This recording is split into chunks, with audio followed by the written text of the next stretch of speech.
As credit card enthusiasts, we all like to take full advantage of the game and get maximum benefit, right? But there are some things about this game and card issuers that are kind of annoying, kind of pet peeves, if you will, right? So I asked some of my friends and fellow creators what some of their pet peeves about playing the game are. For me in particular, it's the way offers aren't consistent between issuers. For example, Amex and Chase, mwah, chef's kiss, they do it beautifully. You just add the offer to your card, you spend, and you get the cash back or the extra points or whatever it is you're going to get for it. It's simple, it's easy, and if you've got something like Max Rewards, it's pretty much automatic. When Max Rewards actually works, that's a whole nother pet peeve. We won't get into that one. But then you've got a bank like Capital One who makes it as complicated as possible. Just scrolling through credit Reddit a little bit, you'll see there's a ton of confusion because Capital One has two different ways to get cash back or whatever it is they're offering on their offer. They've got the Capital One shopping portal, which at least they're upfront about it being a portal that you go to, find where you want to buy something, click through. It works just like Rakuten. But then they've got Capital One offers, which you either need to be in the Capital One app or on the Capital One website. Then go into your card. Then scroll down to offers. Then see if where you're shopping has an offer. Then click, which will bring you to that company's website, just like a shopping portal, just like the Capital One shopping portal.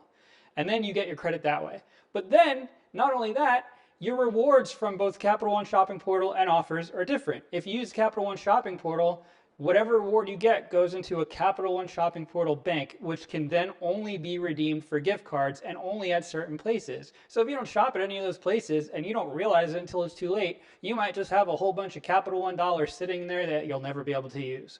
Maybe you can get a gift card and give it as a gift for a birthday or something. At least with the Capital One offers, you'll actually get a statement credit or whatever the offer is. So that's mine in particular. Now let's see what some of the other creators have to say. Take it away, Calby. So Richie, you really want to know what grinds my gears is the grace period. So many credit cards have a grace period and it's not all the same. It would be awesome if it's like 30 days for every single credit card issuer, but no. Chase has 21 days for their grace period. Some of their business cards has 20 days. American Express Capital One has 25 days versus Credit One, I know your favorite bank because you're the CEO of it, has a grace period of 24 days if they even have a grace period at all. That's something you have to be careful about because not all Credit One credit cards have a grace period. You have to pay off your card or you're going to incur the interest. And just having this whole system makes everything so much more complicated. But yeah, that's personally my pet peeve when it comes to credit cards. Hola, mi gente. So my good friend Richie, the CEO, and Kim, the CEW, asked me what are my biggest pet peeves with credit cards. To me, the effective annual fee term that people use just to justify the cost of a card.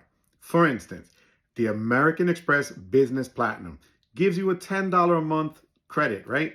But for me to do that, I got to call Verizon, have them take that off my cable and internet credit that I'm getting for them, which I'm losing an additional $5 because I get a $15 credit for doing that. So that's one effective annual fee I can't use. And then you have the Uber credit. So the gold card gives you $10, the platinum gives you $15 a month. Now, unless I'm going to the airport, I don't order Uber Eats. Uber Eats upcharges you $10, $15 anyway when all is said and done. So basically you're saving the delivery fee, if that, because they also charge you more on the menu. All right. So much for that effective annual fee, right? Then you have the gold card with its, dining credits like Grubhub and Potbelly. And again, $10 going to the Cheesecake Factory. A slice of cheesecake is not even $10. So what am I getting? So guys, for me, my biggest pet peeve, and it's a royal pain in the you-know-what, is the term effective annual fee. Guys, you're still paying for that one way or the other, and you're paying for it up front.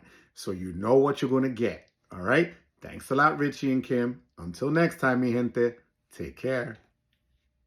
You want to know what one of my biggest pet peeves in the credit card game is, Richie? Well, this might be a weird one and hopefully nobody's already taken it, but it has to do with rotating category credit cards. I am personally really not a fan of the fact that we have to go in and manually activate our 5% categories every quarter if we want to actually get those rewards. Of course, I'm not talking about a card here like the City Custom Cash, which automatically activates that category for you based on your highest eligible spend category every month on that card. That to me is awesome, and that's what I wish the other companies would do. And the cards that I do have a gripe about are going to be cards like the Chase Freedom Flex and Discover It Cashback, for example. Specific to my situation, I have the OG Chase Freedom, which basically functions exactly like the Chase Freedom Flex, and that is the one card in my setup that I constantly forget to actually use and activate the rotating categories on. As y'all may or may not know, I'm the kind of person that is completely fine with managing a ton of card accounts, and I'm always maximizing the value that I get from them, never missing payments, nothing like that. But out of my 15 credit cards that I've applied for, the OG Chase Freedom is the most annoying one for me. I feel like the least that these big companies can do for us is just automatically activate those categories, considering they're already making so much money off of each one of our transactions as is. Of course, from a business perspective, it makes sense that they have us activate these manually because a lot of people forget to do so, and they don't have to pay out as many rewards. And yes, it does not take much effort to manually activate them, but if we're talking about pet peeves here, that's one of my biggest ones. Hey, Richie. Mike from What's the Points here. Thanks for putting this together. My pet peeve with credit cards and credit card issuers is a lack of transparency with regards to the real application rules. We're all familiar with Chase 524, and as notorious as that is, you have to give it credit for its consistency. Other issuers, and particularly for me lately with Barclays and Citibank, are not, maybe I've had too much velocity. But to me, it's I find this more than just something that has to do with those of us that are really deep in this hobby and going through a lot of cards. I think that it has to do with transparency and fairness. And, I get that every bank, every issuer is going to have a different algorithm. I know that Amex is, say what you will about them. But I think that, they do have a lot of customer friendly touches. And even the super notorious pop-up jail, it's there are sometimes workarounds, or like for me, typically I only get it on personal cards, but not on business cards, which is great. And even with that, it's sort of a customer friendly feature where there's no hard pulls, and you can still open the card or just try again later, even open it without a sub.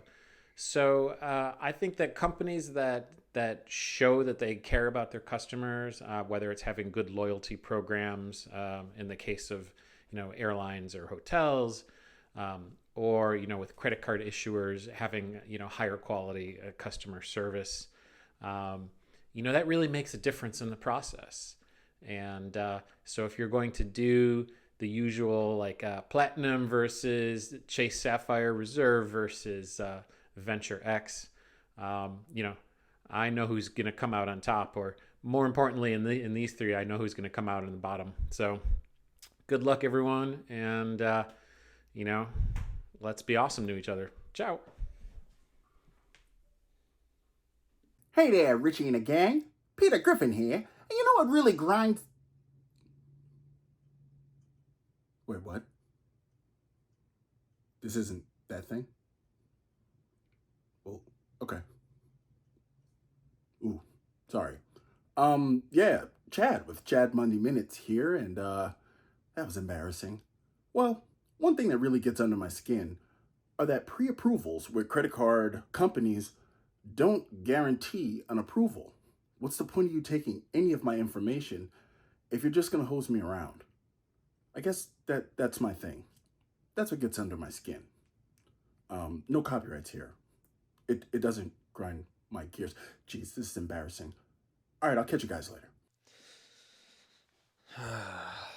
So you really want to know what I hate most about the credit card world, the biggest pet peeve that I have in this entire space, and I'm not going to talk about and name names, and I'm not going to mention certain people in this space or certain entities, but I am going to mention that I am really upset about how many people actually do prefer the Amex Rose Gold card. I mean, it's absolutely asinine. It makes no sense. There's a reason the shirt was made and that there's no rose gold shirts out there. I'm really, really upset at the fact that anybody in the entire world actually thinks it's okay to walk around with a rose gold card. Now, that's just my first pet peeve. Now, if we're trying to take this a little bit less seriously and mention a pet peeve I have outside of just like card looks, well, one, it has to be for sure the Amex Platinum card. I mean, why the heck do we not have a downgrade option? I mean, heck, every other big name credit card company has a downgrade option from their highest annual fee card. Like the Chase Sapphire Reserve can go all the way down to the no annual fee Chase Freedom Unlimited, or the Venture X can be eventually downgraded to like a no annual fee Venture or Saver, what have you. But what do we get with the Amex Platinum card? Well, our lowest possible downgrade option is, even if you're available for it, is the Amex traditional green card that has a $55 annual fee.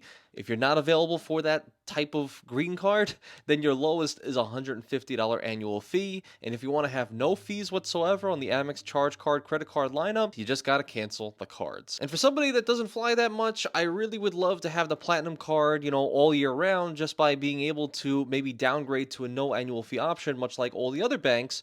And then when the time comes, re-upgrade back to the Amex Platinum card. So this way I could pay that $6.95, get my lounge access, but I don't have to take a hit to my credit score. It doesn't take up another 524 slot, all these different things. So why the heck do we not have a downgrade option for the Platinum card? Come on. And honestly, while we're on that note, the Kahinda Wiley version, the flowers on the Amex Platinum card, is the best design.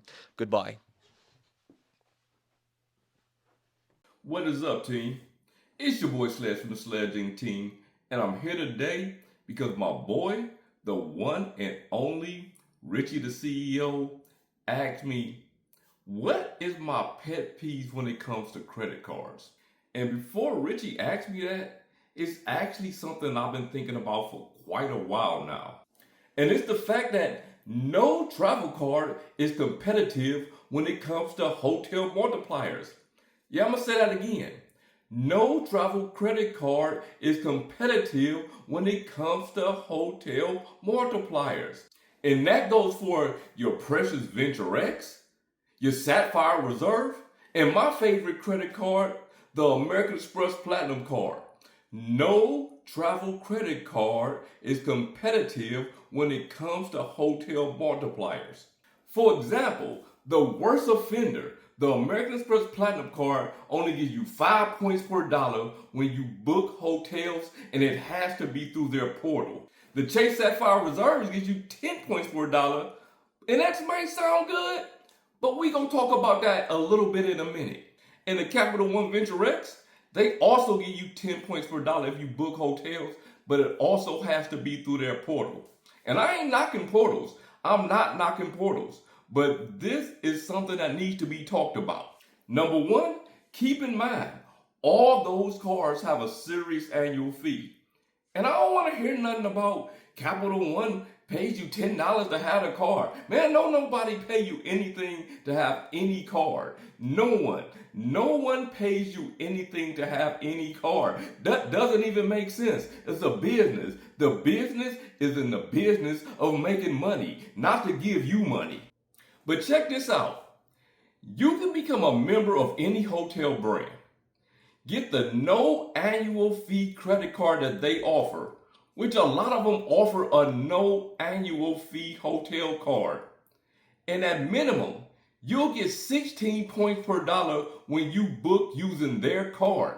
With some of the cards, you'll get 20 points per dollar if you use a no annual fee hotel card. So 10 points per dollar might sound good on a Chase Sapphire Reserve card, because more than likely, you're going to be transferring those points to Hyatt, and Hyatt does not have a no annual fee card, which is trash. But getting 5 points per dollar on an Amex Platinum and 10 points per dollar on the Capital One Venture X, man, it's just trash. It's overrated and it's trash. Man, it might not be trash, but it's trash. Sorry about that rant, y'all. But get yourself a hotel card. Maybe even two. It's your boy Sledge. Salute. Well, I can pretty much agree with most of those. The only one that really doesn't bother me too much is the term effective annual fee. But hey, if you want to see a friendly debate about whether or not that term is effective or useful or not, let me know. Maybe I can organize something like that. Anyway, big shout out to all my fellow creators who participated. I reached out and they were all like, absolutely. So thank you guys. Love you guys. You guys are amazing. Links to all our channels in the description below. And guys, if you enjoyed the video, don't forget to like, subscribe, do all those things. As always, I really appreciate you guys for being here. You guys are the best. God bless.